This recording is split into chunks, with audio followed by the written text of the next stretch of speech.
Judges. Chapter 8. The men of Ephraim said to him, "Why have you treated us this way, that you didn't call us when you went to fight with Midian?" They rebuked him sharply. He said to them, "What have I now done in comparison with you? Isn't the gleaning of the grapes of Ephraim better than the vintage of the Bezer? God has delivered into your hand the princes of Midian, Oreb and Zeb. What was I able to do in comparison with you?" Then their anger was abated toward him when he had said that. Gideon came to the Jordan and passed over, he and the 300 men who were with him, faint, yet pursuing. He said to the men of Succoth, "Please give loaves of bread to the people who follow me, for they are faint, and I am pursuing after Zebah and Zalmunna, the kings of Midian." The princes of Succoth said, "Are the hands of Zebah and Zalmunna now in your hand, that we should give bread to your army?" Gideon said, "Therefore when Yahweh has delivered Zebah and Zalmunna into my hand, then I will tear your flesh with the thorns of the wilderness and with briars." He went up there to Penuel, and spoke to them in the same way, and the men of Penuel answered him as the men of Succoth had answered. He spoke also to the men of Penuel, saying, "When I come again in peace, I will break down this tower." Now Zebah and Zalmunna were in Karkor, and their armies with them, about 15,000 men, all who were left of all the army of the children of the east, for there fell 120,000 men who drew sword. Gideon went up by the way of those who lived in tents on the east of Nobah and Jogbehah, and struck the army, for the army felt secure. Zebah and Zalmunna fled and he pursued them. He took the 2 kings of Midian, Zebah, and Zalmunna, and confused all the army. Gideon the son of Joash returned from the battle from the ascent of Heres.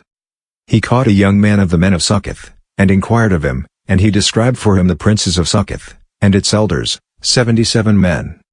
He came to the men of Succoth, and said, "See Zebah and Zalmunna, concerning whom you taunted me, saying, Are the hands of Zebah and Zalmunna now in your hand, that we should give bread to your men who are weary?"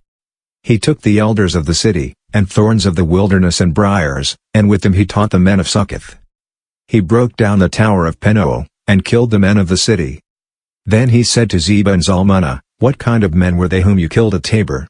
They answered, "They were like you. They all resembled the children of a king." He said, "They were my brothers, the sons of my mother. As Yahweh lives, if you had saved them alive, I would not kill you."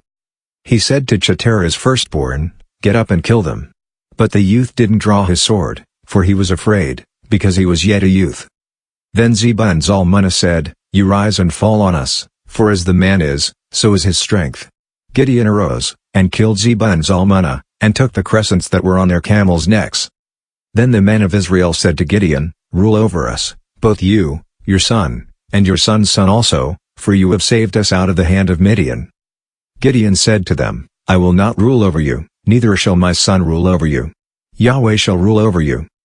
Gideon said to them, "I do have a request, that you would each give me the earrings of his plunder."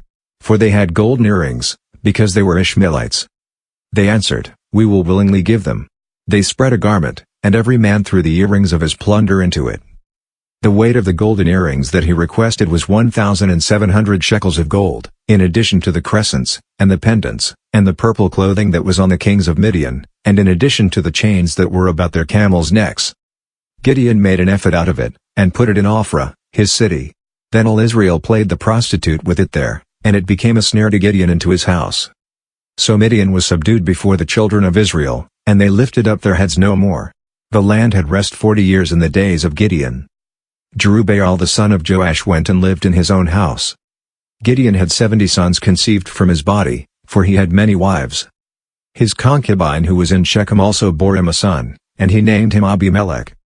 Gideon the son of Joash died in a good old age, and was buried in the tomb of Joash his father, in Ophrah of the Abiezrites. As soon as Gideon was dead, the children of Israel turned again and played the prostitute following the Baals, and made Baal-berith their god. The children of Israel didn't remember Yahweh their God, who had delivered them out of the hand of all their enemies on every side.